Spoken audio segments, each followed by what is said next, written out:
Bangalore airport എന്ന് പറഞ്ഞാൽ അതൊരു സംഭവം തന്നെ കേട്ടോ.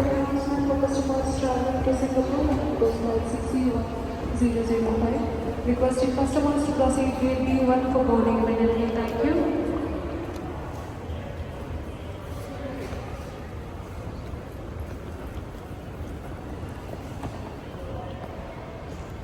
ഗാർഡനിങ് ആയാലും എവറിത്തിങ്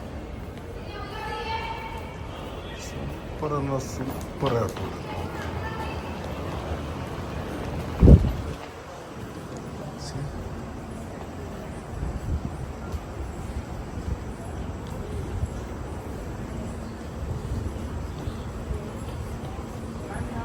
കോഴിക്കോട് നിന്ന് ഫ്ലൈറ്റ് ഇല്ലാത്ത ആൾക്കാരൊക്കെ Kozhikode to Bangalore, Bangalore to Dammam, it's a best option.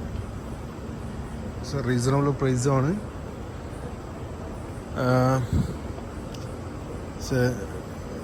അടിപൊളിയാണ്. ട്രാവലിങ്ങിനാണെങ്കിലും ടൈം സ്പെൻഡ് ചെയ്യാൻ വെച്ചാൽ നമ്മളെ പറയാൻ വെച്ചാൽ സിംഗപ്പൂർ എയർപോർട്ടിലൊക്കെ പോയൊരു ഫീലിംഗ് ആണ്. സി